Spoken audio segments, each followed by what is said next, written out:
आज आपण केलेली आहे अगदी साध्या सोप्या पद्धतीने टिंडे किंवा ढेमसे किंवा दिलपसंद याची चमचमीत आणि रसरशीत अशी भाजी। ही भाजी बऱ्याच जणांना माहिती नाही आणि बऱ्याच जणांना ही भाजी आवडत सुद्धा नाही, तर आजची ही रेसिपी नक्की बघा।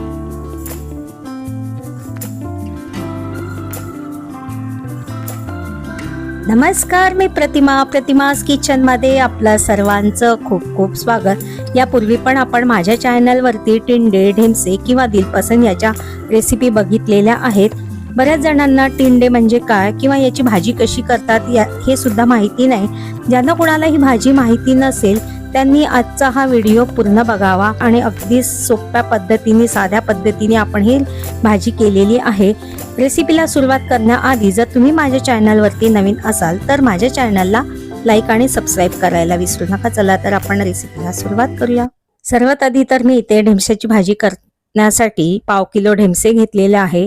बाजारातून ढेमसे घेत असताना अशी हिरवीगार रंगाची घ्यायची आहे आणि त्याच्यावर जे बारीक बारीक केस दिसतायत तसे आपल्याला ढेमसे घ्यायचे आहे। हे ढेमसे आतून कोवळे असतात। जर प्लेन किंवा पांढुरक्या रंगाचे जर ढेमसे घेतले तर आत त्याला कडक बिया असतात आणि त्या ढेमशाची भाजी अजिबात चांगली वाटत नाही। तर मग ढेमसे घेतल्यानंतर सर्वात आधी आपल्याला पाण्याने स्वच्छ धुवून घ्यायचे आहे, कारण त्याच्यावरती बरेचदा माती वगैरे चिटकलेली असते। पाण्याने धुवून झालं की आपल्याला ढेमशाची सर्वात आधी असे दोन्ही बाजूचे टोकं काढून घ्यायचे आहेत आणि मधोमध आपल्याला चिरून घ्यायचे आहे। तुम्ही इथे बघू शकता की ढेमसे मस्त असं कोवळा आहे, त्याच्यात अजिबात बिया नाहीये। बरेचदा जर त्याच्यात थोड्याफार बिया असेल कोवळ्या तर त्या ठेवायच्या आहे आणि कडक बिया असेल तर त्या आपल्याला काढून घ्यायच्या आहे। अशा पद्धतीने आपल्याला ढेमसे बारीक किंवा आपल्याला पाहिजे त्या आकारामध्ये चिरून घ्यायचे आहेत। आता हे ढेमसे चिरून झालेले आहे, आपण एका वेगळ्या भांड्यामध्ये काढून घेऊया। नंतर एक मी इथे अगदी छोटासा कांदा घेतलेला आहे, तो पण आपल्याला बारीक चिरून घ्यायचा आहे। नंतर आपल्याला भाजीसाठी लागणार आहे कोथिंबीर, ती पण मी इथे अगदी बारीक चिरून घेतलेली आहे। आता आपल्याला भाजी करायची आहे तर त्यासाठी मी इथे गॅस पेटवून घेतलेला आहे आणि कढई ठेवून घेतलेली आहे। तर कढई गरम झाली की त्यामध्ये सर्वात आधी आपल्याला टाकायचं आहे तेल। कधी पण तेलाचं प्रमाण आपल्या आवश्यकतेनुसार घ्यायचं आहे।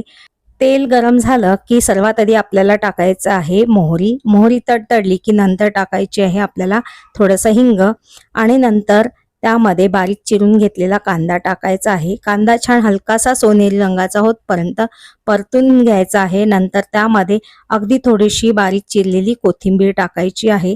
कोथिंबीर तेलामध्ये परतून घेतल्याने भाजीला एक वेगळा स्वाद येतो। नंतर कांदा आणि कोथिंबीर परतून झालं की त्यामध्ये बारीक चिरून घेतलेल्या ढेमशाच्या फोडी टाकायच्या आहे। त्या पण व्यवस्थित मिक्स करून घ्यायच्या आहे आणि त्याच्यावरती झाकण झाकून आपल्याला 2 ते 3 मिनिटांसाठी कमी गॅसवरती एक वाफ काढून घ्यायची आहे। नंतर झाकण उघडून बघूया तर तेलामध्ये आपण छान हे ढेमसे परतून घेतलेले आहे। आता त्यामध्ये आपल्याला टाकायचं आहे 1 चमचा आलं लसूणची पेस्ट। नंतर ती पण आपण व्यवस्थित ढेमशाच्या फोडी सोबत मिक्स करून घेऊ। नंतर त्यामध्ये टाकायचे आहे काही कोरडे मसाले। तर मी इथे टाकलेला आहे 1 चमचा धने जिरे पावडर, आपल्या आवश्यकतेनुसार साधं लाल तिखट, हळद आणि चवीनुसार मीठ। हे सगळे कोरडे मसाले व्यवस्थित मिक्स करून घ्यायचे आहे आणि त्याच्यावरती आता झाकण झाकून आपल्याला 4 ते 5 मिनिट मध्यम गॅसवरती हे ढेमसे तेलामध्येच होऊ द्यायचे आहे। नंतर झाकण उघडून बघूया तर अजून पण ढेमशाच्या फोडी काही शिजलेल्या नाहीयेत। त्यामध्ये आता आपल्याला टाकायचं आहे गरम पाणी। गरम पाणी टाकून आपण मिक्स करून घेऊ आणि परत झाकून देऊ आणि मध्यम गॅसवरती भाजी शिजेपर्यंत आपल्याला हे होऊ द्यायचं आहे।